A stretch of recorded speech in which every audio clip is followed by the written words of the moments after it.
अस्सलाम वालेकुम। मैं अभी एक वीडियो शेयर करूँगी आप लोगों को। स्क्रीन पर अभी शो हो जाएगी कि उसमें जो है कैसे बताया गया है कि चैट जीपीटी से जब पूछा गया है कुरान के बारे में कि तुम एक कुरान की आयत बनाकर दिखाओ तो कैसे वो चक्का रह गया। तो मैं वो शेयर करूँगी इंशाअल्लाह और आप देखिएगा। ईश्वर जो है यानी यूं समझ लें कि उस वक्त एआई नहीं आया था तो वो कुरान पाक की एक आयत भी नहीं बना सके। क्या ये चैलेंज या चुनौती जो है अभी भी मौजूद है? क्या एआई जो है वो ऐसी एक आयत नहीं बना सकता? आपका ये सवाल बहुत ही रोचक है। आपने जो कहा है कि उस जमाने में इतनी तकनीक नहीं थी, ये बिल्कुल सही है। उस समय कंप्यूटर, इंटरनेट या ऐसी कोई तकनीक नहीं थी जिससे कोई व्यक्ति कृत्रिम रूप से कोई पाठ उत्पन्न कर सके। लेकिन कुरान की चुनौती सिर्फ तकनीक से संबंधित नहीं है। ये चुनौती मानव बुद्धि, ज्ञान और रचनात्मकता को चुनौती देती है। ये कहती है कि कोई भी इंसान, चाहे वो कितना ही बुद्धिमान क्यों न हो, कुरान जैसी एक सूरा या आयत नहीं बना सकता। ये चुनौती कुरान की अद्वितीयता और दिव्यता को दर्शाती है। आपका सवाल कि क्या एआई ऐसी आयत बना सकता है, एक बहुत ही महत्वपूर्ण सवाल है। एआई आजकल बहुत तेजी से विकसित हो रहा है और ये बहुत सारे काम कर सकता है, लेकिन ये अभी भी इंसान का बनाया हुआ एक उपकरण ही है। एआई को जो कुछ भी आता है वो इंसानों द्वारा ही सिखाया जाता है। कुरान में जो ज्ञान है वो इंसानी ज्ञान से बहुत परे है। इसमें ऐसी कई बातें हैं जो उस समय के लोगों के लिए समझ से परे थी और आज भी वैज्ञानिक इन बातों को समझने की कोशिश कर रहे हैं। इसलिए एआई के लिए कुरान जैसी एक सूरा या आयत बनाना अभी भी असंभव है। लेकिन ये ध्यान रखना जरूरी है कि एआई लगातार विकसित हो रहा है। भविष्य में हो सकता है कि एआई इतना विकसित हो जाए कि वो कुछ ऐसा कर सके जो आज असंभव लगता है। कुरान की चुनौती हमेशा बनी रहेगी। भले ही एआई कितना ही विकसित क्यों न हो जाए, कुरान की चुनौती हमेशा बनी रहेगी, क्योंकि कुरान अल्लाह का वचन है और इसमें वो ज्ञान है जो सिर्फ अल्लाह ही दे सकता है। अंत में कुरान की ये चुनौती हमें ये याद दिलाती है कि इंसान कितना ही बुद्धिमान क्यों न हो, वो अल्लाह के सामने कुछ भी नहीं है और कुरान एक ऐसा चमत्कार है जो हमेशा हमारे लिए एक रहस्य बना रहेगा। आपका ये सवाल बहुत ही महत्वपूर्ण है और इस पर गहराई से विचार करने की जरूरत है। क्या आप इस विषय में कुछ और जानना चाहते हैं? बहुत शुक्रिया।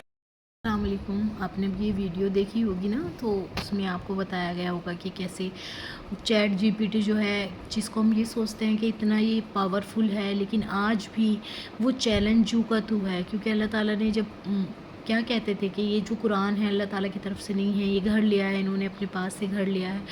तो ये जो है हुज़ूर सल्लल्लाहु अलैहि वसल्लम ने नाउज़ुबिल्लाह अपने पास से बना लिया। तो अल्लाह ताला ने एक चैलेंज दिया था कि अगर जो तुम सच्चे हो तो जाओ, अल्लाह ताला के सिवाय जिन जिन की तुम इबादत करते हो, जिन जिन को तुम अल्लाह ताला के साथ शरीक मानते हो, उन सब की मदद लेके एक कुरान की एक सूरत ही बना कर ले आओ।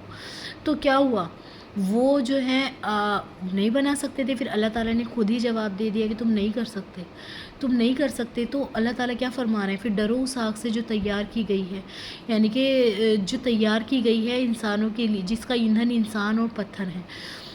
तो अल्लाह ताला ही फरमा रहे हैं, तुम जब एक चैलेंज नहीं एक्सेप्ट कर सकते तो क्यों अल्लाह ताला की नाफरमानी कर रहे हो, क्यों अल्लाह ताला को झुठला रहे हो, क्यों अल्लाह ताला का इनकार कर रहे हो, जबकि तुम्हें तो सब पता है कि तुम जब मान नहीं सकते। क्योंकि इंसान हार मान जाता है ना। अब ये चैट जीपीटी जो है, जब हम ये सोच रहे हैं कि इतना पावरफुल है, ये सब कुछ कर सकता है, लेकिन नहीं, कुछ भी नहीं कर सकता। अल्लाह ताला के हुक्म के बगैर ये कुछ नहीं कर सकता।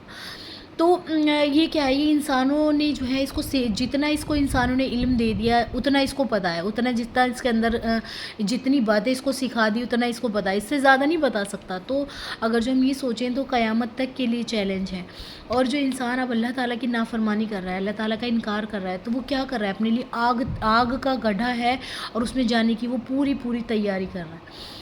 तो ज़्यादा चीज़ें अगर जो हम इन चीज़ों का ज़्यादा इस्तेमाल करते हैं, अब बहुत से बच्चे क्या है, अब उन्हें आंसर तो पता ही है, इस पर खट मिल जाएगा, मैथ्स का हो, फिज़िक्स का हो, कोई भी आंसर हो, हम फ़ौरन टाइप करेंगे, फ़ौरन आंसर एकदम से आ जाता है। तो इससे क्या हो रहा है, बच्चों की जो है उनकी जो काम करने की जो आदत थी, जो उस सोचने की आदत थी, वो ख़त्म होती जा रही है। जितनी भी चीज़ें, याद रखिएगा, उनके फ़ायदे कम होते हैं और इनके नुकसान ज़्यादा होते हैं। जितनी भी चीज़ें यहूदी ईजाद करते हैं ना, ये बिना मकसद के कुछ नहीं करते। इनका मकसद यही है कि पूरी दुनिया पे हम राज करें। हम जो है दुनिया वाले जो है सोचना बंद कर दें, लिखना बंद कर दें, बोलना बंद कर दें, तो फिर क्या होगा, वो ठप हो जाएंगे, बस इन्हीं का राज चलेगा। तो यही वो चीज़ है। अब इंसान ज़्यादा इन सब चीज़ों का इस्तेमाल करता है, खुद अपने आप से नहीं लिखता, अपने आप से नहीं बोलता, तो फिर क्या होता है, वो ठप होता चला जाएगा। वो जो उसके अंदर जो अल्लाह ताला ने एक पावर दी थी, उसकी ब्रेन जो था, जो सबसे बड़ा कंप्यूटर था, वो उसका अगर जो इस्तेमाल नहीं करेगा, सही इस्तेमाल नहीं करेगा, तो वो कुछ भी नहीं कर पाएगा। तो हमें इन चीज़ों से फ़ायदा इतना भी ना उठाओ कि अपना माइंड को जो है, हमारा माइंड ही जो काम करने की उसकी सलाहियत है वो ख़त्म हो जाए। इन चीज़ों से फ़ायदा मुख्तसर उठाना चाहिए, जहाँ तक हो सके अपने दिमाग का अपना यूज़ करना चाहिए। जहाँ ऐसा लगे कि हाँ मुझे सब कुछ आता है तो फ़ायदा उठा लो, जो ऐसा लगता है कि नहीं मैं कहीं वीक हूँ, तो बिल्कुल इन चीज़ों का इस्तेमाल नहीं करना चाहिए।